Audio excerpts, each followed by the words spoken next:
Hello' guys, জিলা ন্যায়িক বিভাগত চাকৰি আহিছে। গতিকে চাই লওঁ আমি কি পোষ্ট আহিছে।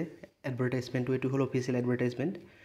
Office of the chief judicial magistrate Darrang Mangaldai, dated 25/7/2025। Okay, application are invited from Indian citizen. Okay, যদি ইণ্ডিয়ান চিটিজেন হয় তেতিয়াহে এপ্লাই কৰিব পাৰিব এই পোষ্টটোত হয়। ডিটেইলছ অফ দ্য ভেকেণ্ট পষ্টৰ ডিটেইলছবোৰ এনেধৰণৰ যে নেম অফ দ্য পোষ্ট হ'ল peon.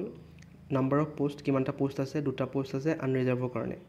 Scale of pay along with grade pay, এইটো কেনেকুৱা ধৰণৰ পে হ'ব। পে স্কেলটো হ'ল 12,000ৰ পৰা 52,000লৈকে প্লাছ গ্ৰেড পে 3,900 টকা। এলং উইথ আদাৰ এডমিছেবল এলাউৱেঞ্চেছ, গতিকে গভটৰ আৰু যিবোৰ এলাউৱেঞ্চেছ আছে সকলোবোৰ পাব as per the government allowances. Qualification আৰু এলিজিবিলিটি কি এনেকুৱা ধৰণৰ। এলিজিবিলিটি হ'ল minimum educational qualification of class 8 standard. Okay, 8 pass হ'ব লাগিব। And those who have passed HSSLC, গতিকে মেট্ৰিক আৰু হায়াৰ ছেকেণ্ডেৰী যোনবোৰে পাছ কৰিছে বা গ্ৰেজুৱেশ্যন পাছ কৰিছে সেইসকল ইনএলিজিবল হ'ব এপ্লাই কৰিবৰ কাৰণে। হাউএভাৰ কেণ্ডিডেটছ পজেছিং স্পেচিয়েল স্কিলছ, যদি স্পেচিয়েল স্কিলছ আছে তেন্তে সেইবোৰক প্ৰিফাৰ কৰা হ'ব, মানে আপোনাৰ প্ৰিফাৰেঞ্চেছ দিয়া হ'ব।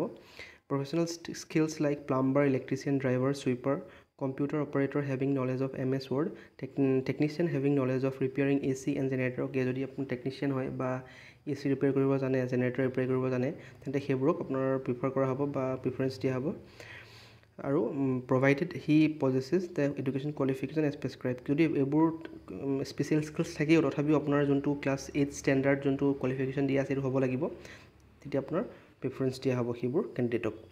তাৰপিছত এইটো হ'ল আপোনাৰ এজ লিমিট, মিনিমাম এজ আৰু maximum age. The category wise age limit as on the last date of receipt of application is as under.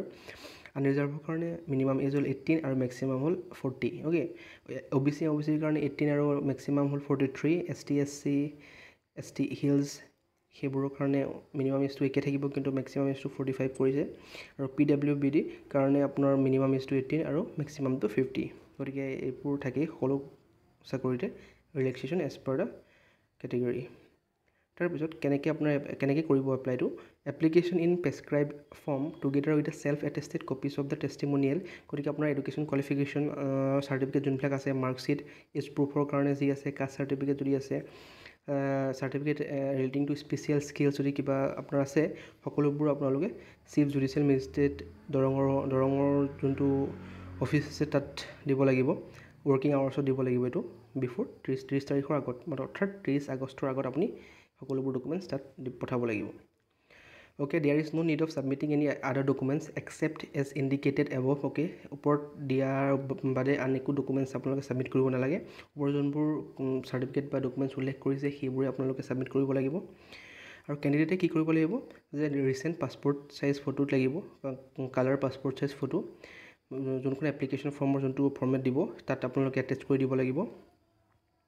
আৰু আপোনালোকে সেই পাছপৰ্ট চাইজৰ ফটোৰ বেক চাইডে নিজৰ চাইনটো ধুনীয়াকৈ কৰিব লাগিব। আৰু 4টা কপি ছেম ফটোগ্ৰাফ হ'ব লাগিব। ছেম ফটোগ্ৰাফৰ 4টা কপি আপোনালোকে পঠাব লাগিব ষ্টেপল মাৰি সেই এপ্লিকেশ্যন ফৰ্মত।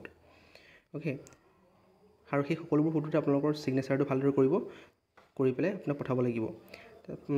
5 নম্বৰ পইণ্টটো হ'ল the candidate who intend to submit their application by hand directly shall drop their application in the drop box. Okay, যদি আপোনালোকে নিজে গৈ দিব বিচাৰে তেন্তে আপোনাৰ CGM অফিচৰ যোনটো আগত যোনটো ড্ৰপ বক্স থাকে সেই ড্ৰপ বক্সত আপোনালোকে দিব লাগিব।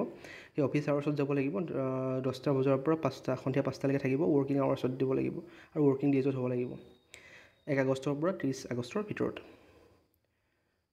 Okay, no' application will be entertained after schedule date. Okay, এই ডেটৰ বাহিৰত আপোনাৰ ডেটৰ পাছত আপোনালোকৰ কোনো ধৰণৰ এপ্লিকেশ্যন আপোনাৰ একচেপ্ট কৰা নহয়। আৰু যদি পোষ্ট দি পঠায়, যদি পোষ্টেল দিলেও হয় তেন্তে সেইবোৰ কাৰণে সেই অফিচ জগৰীয়া নহয়।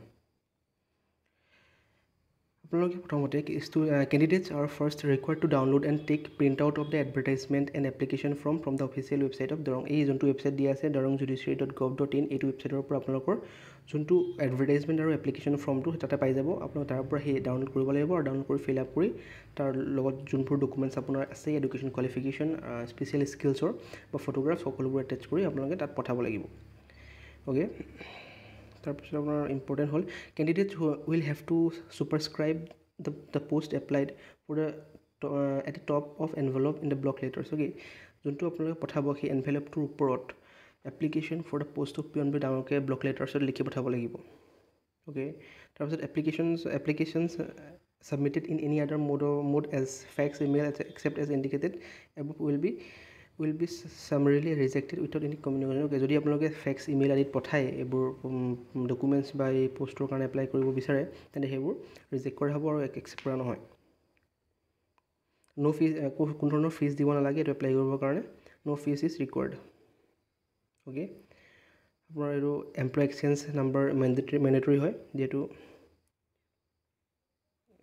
এইটো এটা ইম্পৰ্টেণ্ট ডকুমেণ্ট হয় গতিকে এপ্লাই কৰিব পাৰে আপোনালোকে যদি আপোনালোকৰ কোৱালিফিকেশ্যন আপোনাৰ 8 ষ্টেণ্ডাৰ্ড হয় তেন্তে আপোনালোকে এপ্লাই কৰিব পাৰে থেংক ইউ চেনেলটো ছাবস্ক্ৰাইব কৰি দিব যদি আগলৈ এনেকুৱা ৰিক্ৰুটমেণ্ট নিউজ পাব বিচাৰে আৰু কমেণ্ট কৰি জনাব কেনেকুৱা পালে ভিডিঅ'টো আৰু লাইক এটা কৰি দিব থেংক ইউ